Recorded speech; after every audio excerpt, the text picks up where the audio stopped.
The Silent Challenger. The Concordat had ruled the stars for 15 millennia.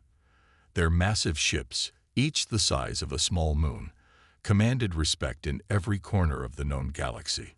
Their technology was unmatched, their weapons unrivaled, and their influence absolute. When they spoke, stars trembled. When they demanded, worlds complied. This was the natural order of the cosmos, a truth as old as the void between the stars. Humanity's entry into galactic society had been met with amused tolerance at best. Earth, a tiny blue planet in an unremarkable solar system, was considered little more than a curiosity. Primitives who had somehow stumbled upon faster-than-light travel through sheer luck rather than scientific prowess. In the grand halls of the Concordat Assembly, the human ambassadors were given the smallest seats, furthest from the central podium. Their voices were the last to be heard, and the first to be forgotten. Another request from Earth, Arch Commander Velix said, his 4 eyes narrowing as he read the transmission. The skin around his neck ridges darkened, a sign of irritation among the Ziveri species. They wish to demonstrate some new vessel they've created. High Admiral Thorn, his scaled body adorned with the ceremonial medals of 100 successful campaigns, let out a sound somewhere between a laugh and a snort. Let them come. Their last demonstration was entertaining, at least. Do you remember their flagship? The one with the chemical propulsion backup systems. The gathered officers in the command center laughed. The memory of the human vessel had become something of a joke among the Concordat military elite. So primitive, so fragile, so human. They claim this one is different. Velix continued, scrolling through the transmission. Something about a new approach to propulsion and defense. They're calling it Project Phoenix. Phoenix? Thorn asked. An Earth myth, a bird that rises from its own ashes after death. Thorn's laugh echoed across the chamber. How appropriate. Their fleet would indeed need resurrection after meeting ours. But beneath the laughter, there was a note of curiosity. The humans had been surprisingly resilient since their arrival on the galactic stage. While their technology was centuries behind the Concordat standard, they had adapted quickly, learning and integrating with remarkable speed. And there were rumors, unconfirmed but persistent, that Earth had been developing something in secret, hidden away in their asteroid belt. Perhaps we should see this Phoenix, Thorn finally said. Arrange for a demonstration in the Outer Rim. Send a delegation. If nothing else, it will be amusing. Velix nodded and sent the response. The transmission would take hours to reach Earth, even with quantum relays. The humans lived so far from the centers of civilization. Dr. Elise Chen stood in the heart of Sarah Station, her eyes fixed on the holographic display that showed the Concordat's response. Around her, the engineering team waited in tense silence. They had worked for a decade on Project Phoenix, sacrificing sleep, relationships, and in some cases, their health. Now, finally, they would have their chance. They've agreed, she announced, and a cheer erupted across the station. She allowed herself a small smile, the first in months. But they're sending a minimal delegation. They still don't take us seriously. Good, said Admiral Marcus Hayes, the military liaison to the project. Let them underestimate us. It's worked to our advantage so far. Hayes was a veteran of Earth's early, disastrous encounters with the Concordat. He still carried the scars from when his previous ship had been casually disabled by a Concordat cruiser that considered it little more than an annoyance. He had been one of the first to support Project Phoenix when it was just a theoretical concept on Chen's datapad. Are we really ready? He asked Chen quietly, after the celebration had died down, and the team had dispersed to make preparations. Chen looked through the viewport toward the massive construction bay where Phoenix hung in zero gravity. From this distance, it looked deceptively simple, a sleek, obsidian shape that seemed to absorb light rather than reflect it. But within that hull was the culmination of everything humanity had learned since reaching the stars, and a few things they had discovered on their own. We're ready, she said. Phoenix passed the final trials last week. All systems are operational. Hayes nodded, but his eyes remained troubled. And if the Concordat reacts poorly? Chen's expression hardened. Then we'll show them why you don't corner a species that survived on a predator-filled planet for thousands of years. The Concordat delegation arrived 3 weeks later. A single diplomatic vessel escorted by 2 military cruisers.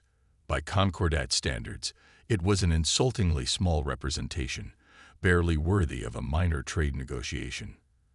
By human standards, it was still an overwhelming display of force. Each cruiser carried enough firepower to level Earth's major cities in hours. The demonstration was arranged in the asteroid belt, far from Earth's populated zones. A temporary station had been constructed for the occasion, with observation decks offering a clear view of the testing area. The Concordat officials arrived with casual disinterest, their translators converting their murmurs into standard Galactic. Primitive construction.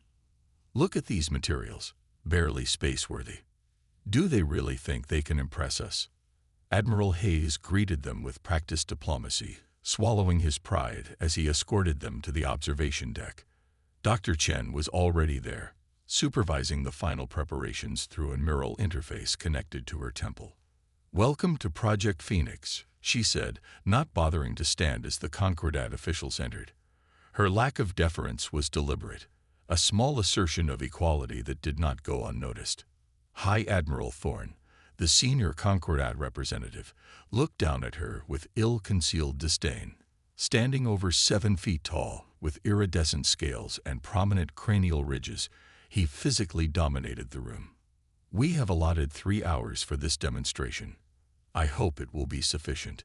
"It will be more than enough," Chen replied, her voice cool. "Phoenix isn't like anything you've seen before. We have seen all manner of vessels, Doctor, from civilizations far older than yours."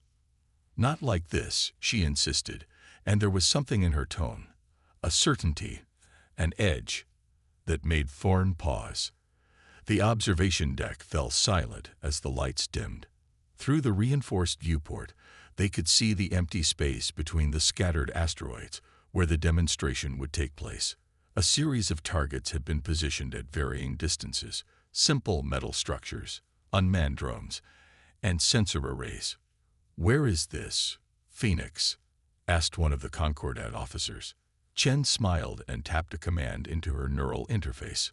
"Right in front of you." The space before them shimmered, like heat rising from desert sand, and suddenly Phoenix was there. It hadn't arrived. It had simply revealed itself, as if shedding an invisible skin. The vessel was unlike any ship the Concordat had seen. No visible thrusters, no weapon ports, no external sensors. Just a seamless black hull that seemed to drink in the starlight. "Adaptive camouflage," Chen explained, almost casually. "Not cloaking. That's still theoretical. But the surface can manipulate light and other electromagnetic radiation to become nearly invisible to both sensors and the naked eye." Thorne's posture had changed, ever so slightly. His neck ridges had extended, a sign of alertness among his kind. "Impressive parlor trick," he said, but the dismissive tone sounded forced now. "That's just the hull," Chen continued. "Let me show you what Phoenix can do." At her command, the ship began to move. There was no flare of engines, no visible means of propulsion. It simply accelerated, smoothly and silently, reaching one of the target drones in seconds. Then it stopped, instantly, with no deceleration period. One of the Concordat scientists made a startled sound. "That's not possible," he said. "The inertia alone would tear the ship apart. And the crew?" "There is no crew," Chen said. "Phoenix is fully autonomous, with a quantum neural network that can make decisions and adaptations at speeds no organic mind could match." As if to demonstrate, Phoenix began a series of maneuvers that defied conventional understanding of physics. It changed direction at full speed without turning. It rotated on multiple axes simultaneously. It divided its attention between targets, engaging some while evading others. "The propulsion system uses localized gravity manipulation," Chen explained. "Rather than pushing against something, Phoenix pulls itself through space by creating controlled gravitational wells ahead of its trajectory.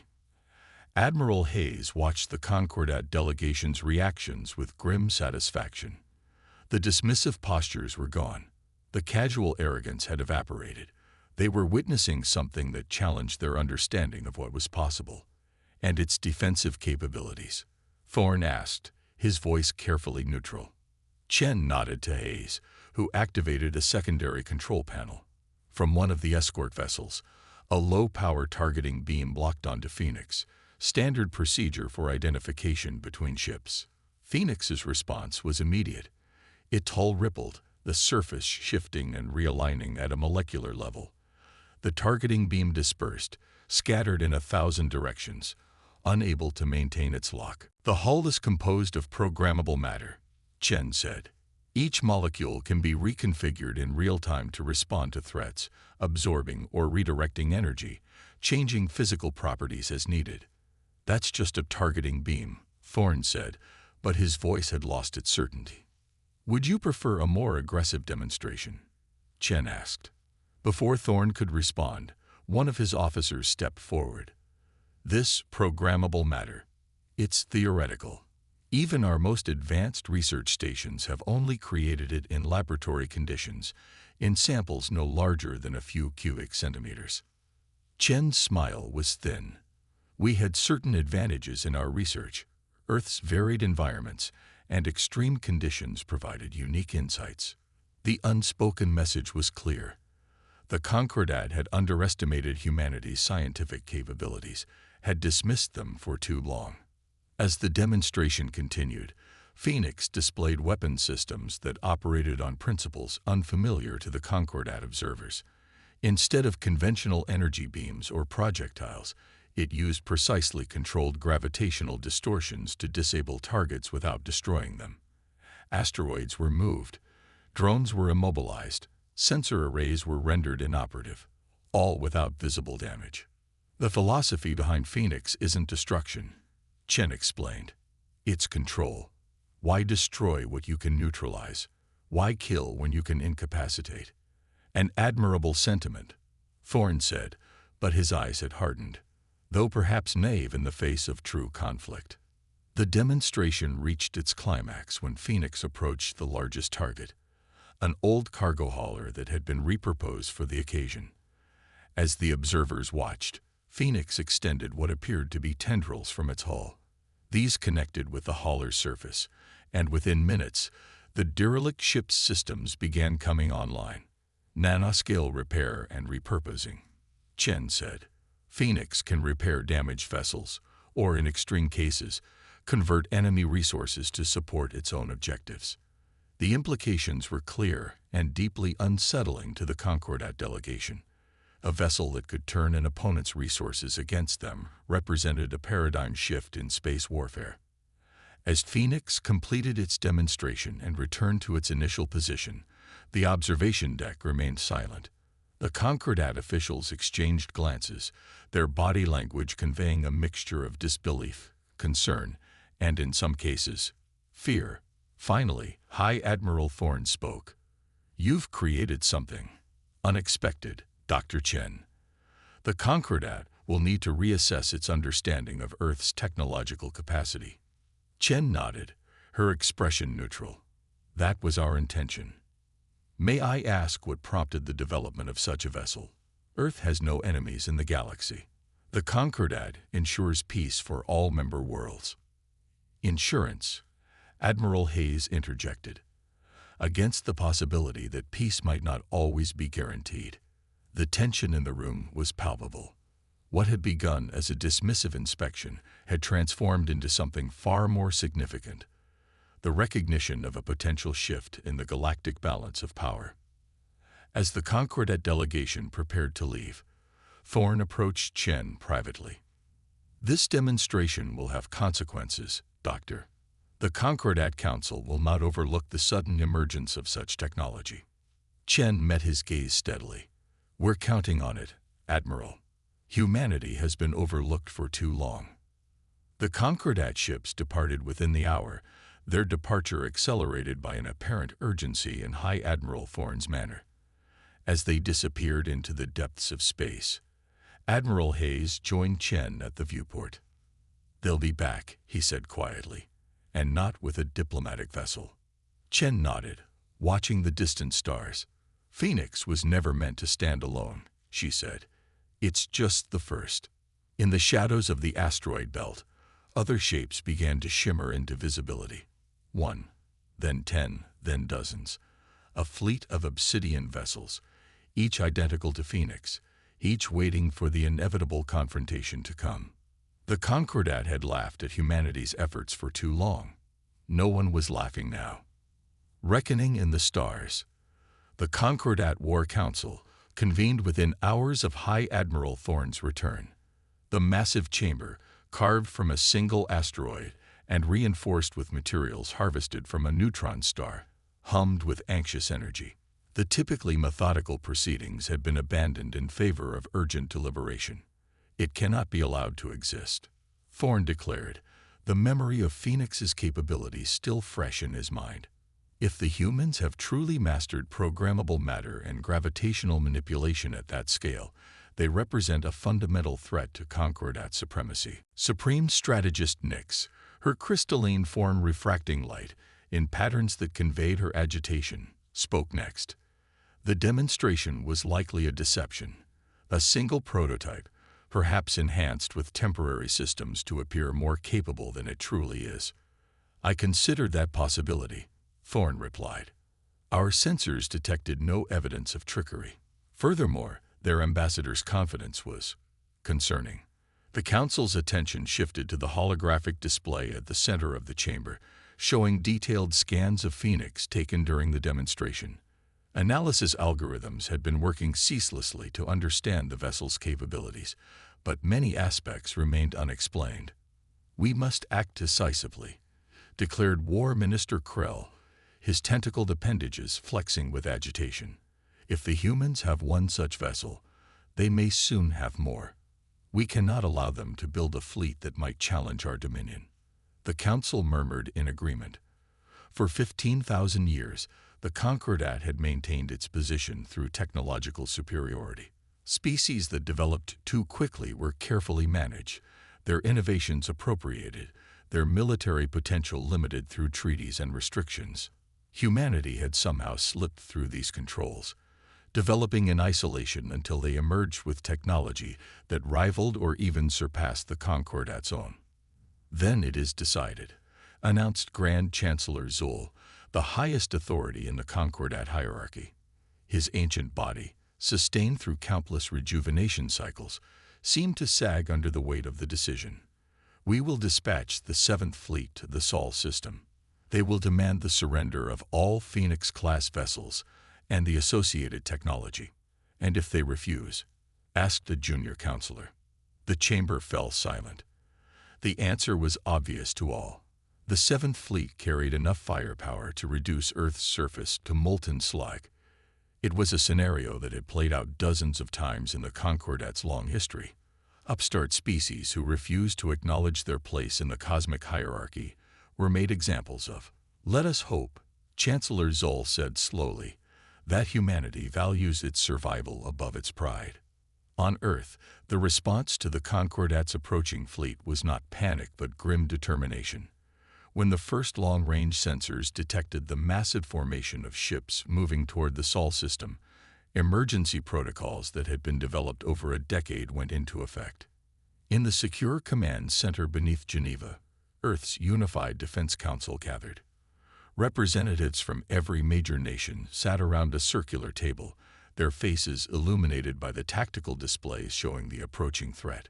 "They're coming with everything they have," Admiral Hayes reported, pointing to the mass of red indicators. "The 7th Fleet, over 300 vessels, including 2 dreadnoughts." President Amara Okafor, who had overseen the final years of Project Phoenix, nodded calmly. "Exactly as we anticipated. Dr. Chen, what is our readiness status?" Dr. Chen, now officially designated as Phoenix Fleet Commander, accessed the secure network through her neural interface. "All 30 Phoenix-class vessels are operational and in position.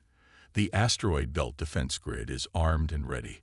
Earth's conventional fleet has been dispersed to secondary defensive positions. There was no discussion of surrender, no debate about compliance with whatever demands the Concordat might make. That decision had been made years ago, when Earth first recognized the precariousness of its position in the galactic community. The Concordat expects us to be afraid, President Okafor said, addressing the assembled leaders. They expect us to capitulate at the first show of force, as so many species have before us. They do not understand humanity. A murmur of agreement ran through the chamber.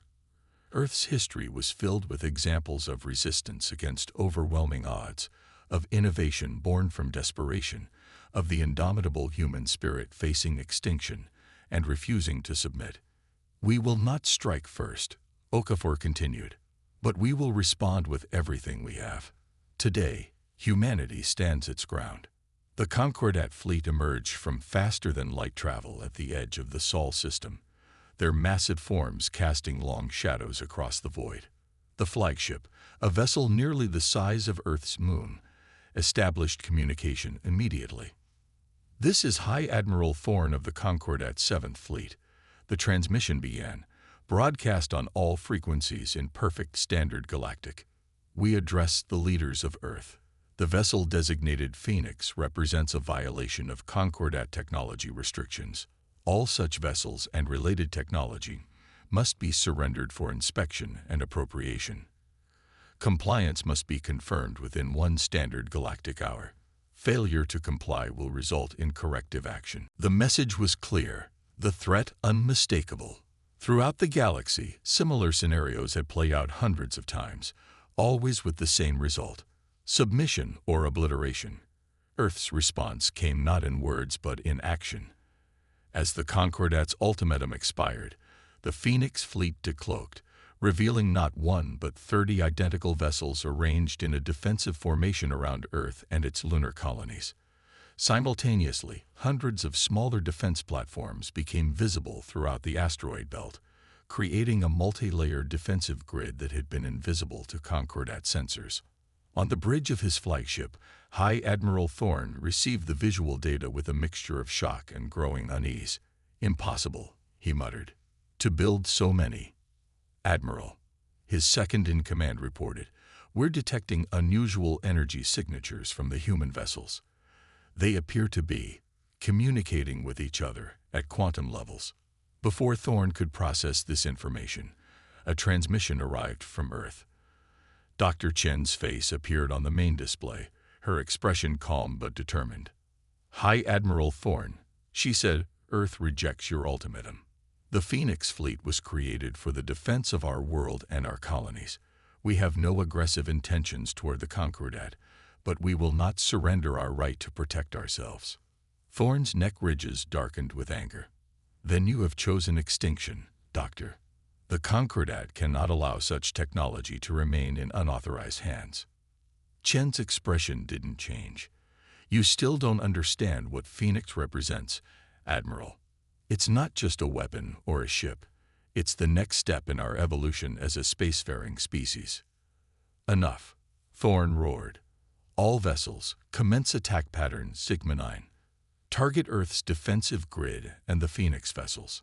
The Concordat fleet moved with practiced precision, spreading into a wide formation designed to envelop and overwhelm any defense. Massive energy weapons powered up, targeting systems locked onto the human vessels, and the first salvo launched, a devastating wave of energy that would have reduced conventional ships to vapor in seconds.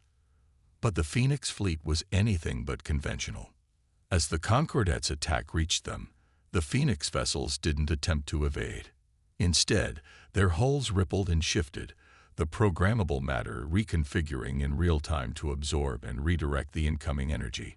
What should have been a devastating first strike dissipated harmlessly, the energy channeled away into the void or absorbed into the ship's own power systems. In the Geneva Command Center, the Defense Council watched in tense silence as the tactical displays showed the attack and the Phoenix fleet's response. "Phase 1 successful," Dr. Chen reported. "All vessels intact, energy absorption at 87% efficiency. And Phase 2, President Okafor asked. Chen's eyes glowed faintly as her neural interface processed massive amounts of data. Commencing now. The Phoenix fleet's counterattack was unlike anything the Concordat had ever encountered. Instead of conventional weapons fire, the vessels projected focused gravitational distortions, invisible ripples in space-time that propagated toward the Concordat ships. When these distortions reached their targets, the effects were immediate and devastating. Concordat vessels found their navigation systems compromised as localized gravity wells pulled them off course. Weapon systems misfired as targeting algorithms failed to compensate for the distorted space around them. Communications became erratic as signals bent along unpredictable paths. What is happening? Thorne demanded as his flagship systems began to fail one by one. Countermeasures. Deploy countermeasures.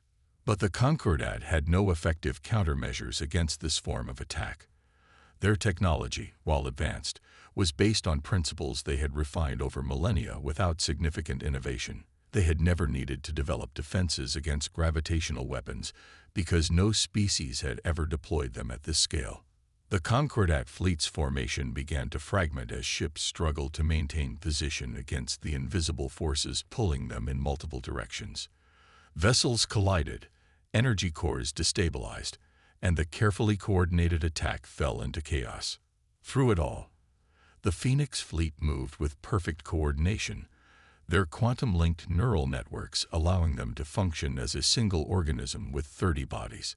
They targeted the Concordat's command and control systems with surgical precision, neutralizing threats without destroying vessels whenever possible. In the heart of the battle, the original Phoenix, designated Alpha, approached the Concordat flagship directly. Despite the massive size difference, the Obsidian vessel moved with confidence, easily evading the increasingly desperate weapons fire from Thorne's ship. Admiral Hayes, Dr. Chen said, her voice steady despite the strain of coordinating the battle through her neural interface. Phoenix Alpha is in position. Permission to deploy the handshake protocol. Hayes looked to President Okafor, who nodded grimly. Authorized, he confirmed. Phoenix Alpha extended tendrils of programmable matter toward the Concordat flagship, similar to what had been demonstrated during the initial presentation, but on a much larger scale. These filaments sought out access points in the larger vessel's hull, creating connections to its primary systems. Inside the flagship, alarms blared as unknown technology infiltrated their networks. Defensive protocols activated automatically, but they were designed to repel conventional cyber attacks, not physical intrusions that rewrote the ship's systems at a hardware level. Cut all power, Thorne ordered desperately. Sever the connections. But it was too late. Phoenix Alpha had established a direct neural link to the flagship's command systems. Information flowed both ways. The Concordat's tactical data, fleet movements, and communication protocols streamed into Phoenix's neural network, while at the same time, a carefully constructed message uploaded into the flagship's central database. On the main bridge display, High Admiral Thorne watched in horror as his ship's systems came under external control. Weapons powered down, engines stalled, and life support systems recalibrated to minimal levels, enough to keep the crew alive, but no more. Then, a new image appeared on the display. It was not just Dr. Chen this time, but President Okafor as well, their faces solemn but resolute. High Admiral Thorne, Okafor began, the Concordat flagship is now under our control. Your fleet has been neutralized without, and I want to emphasize this, without significant loss of life. We could have destroyed your vessels. We chose not to. Thorne stared at the display, his proud bearing diminished by the shocking reversal. What? What do you want? Recognition, Chen answered simply. Acknowledgement of Earth as an equal partner in galactic affairs, not a subject race to be controlled and restricted. The Council will never agree, Thorne insisted, though his voice lacked conviction. The Concordat has maintained order for 15,000 years. We cannot allow. The old order is ending, Admiral, Okafor interrupted. Look around you. Your fleet, The pride of the Concordat has been defeated by a species you dismissed as primitive. The choice before you was simple: adapt to a new reality or face extinction yourselves. As if to emphasize her point, tactical data began streaming across the display. Detailed information about Concordat defenses throughout the galaxy, weaknesses in their central systems, vulnerable supply chains. It was clear that Phoenix had extracted far more than just control of the flagship. It had acquired the strategic knowledge accumulated over millennia. "How is this possible?" Thorn whispered. "Human ingenuity," Chen replied. "We observed, we learned, we adapted." While the Concordat stagnated, comfortable in its superiority, humanity pushed boundaries, questioned assumptions, and refused to accept limitations. The battle was effectively over. Throughout the Sol system, Concordat vessels hung powerless, their systems compromised by the Phoenix fleet's gravitational weapons and nanoscale infiltration. Not destroyed, but utterly defeated. "We are sending terms for the Concordat's immediate withdrawal and future diplomatic relations," President Okafor continued. "You will find them reasonable. We seek partnership, not dominance. But know this: Earth will never again accept a subordinate position. We have earned our place among the stars." The aftermath of what would become known as the Sol Defense was far-reaching. The Concordat Council, faced with the unprecedented defeat of their most powerful fleet, had little choice but to accept Earth's terms. The balance of power that had defined galactic politics for thousands of years shifted overnight. 3 months after the battle, a formal ceremony was held in the newly constructed orbital diplomatic center above Earth.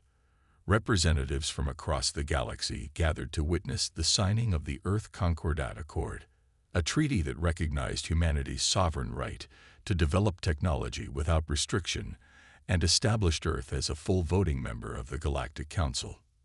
Dr. Chen, still serving as Phoenix Fleet Commander, stood beside Admiral Hayes as they watched the proceedings from a private observation deck. "They still don't fully understand," Hayes said quietly, gesturing to the gathered dignitaries.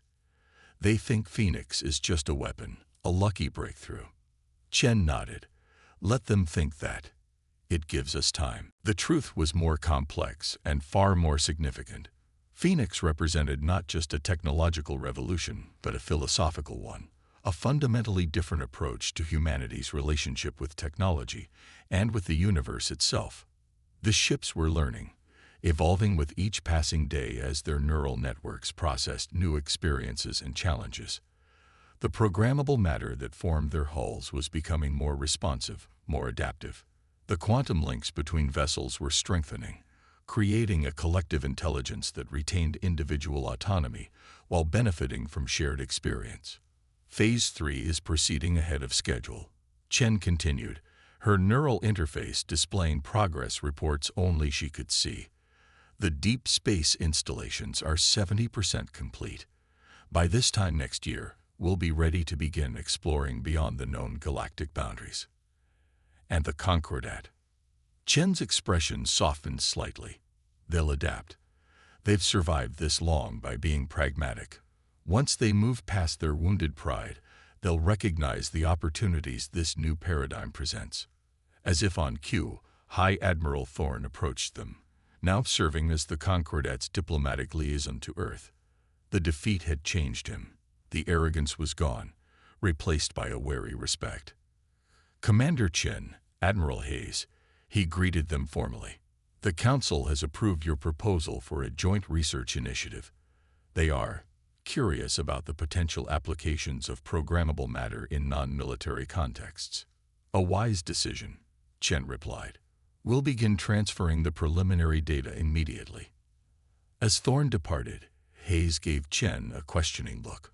"Are you sure about sharing the technology? Even the non-military applications could be weaponized." Chen watched the departing admiral, her expression thoughtful. "Phoenix was never meant to be kept secret forever, James. Its purpose was to buy us time. Time to secure our place in the galaxy, time to ensure humanity's survival. Now that we have that, the real work begins." "And what work is that?" Hayes asked. Chen turned her gaze toward the massive viewport, where Earth hung like a blue jewel against the blackness of space. Beyond it, barely visible, the first Phoenix vessels were departing the system, heading for the unexplored regions beyond known space. Exploration. Discovery. Understanding the universe not just to control it, but to become part of it. She smiled, a rare expression that softened her usually serious demeanor. The Concordat spent 15,000 years imposing order. We're going to spend the next 15,000 embracing chaos, finding the patterns within it, and evolving alongside it. As they spoke, Phoenix Alpha, the first of its kind, and still unique in subtle ways, passed by the diplomatic station, its obsidian hull reflecting the light of Earth's sun. For a brief moment, the vessel seemed to shimmer with internal light, as if acknowledging its creators before continuing on its journey into the unknown. The Concordat had laughed at humanity's prototype until it obliterated their entire armada, but Phoenix had never been about destruction. It was about transformation, of technology, of politics, and ultimately of humanity itself. The laughter had stopped, but the revolution had just begun.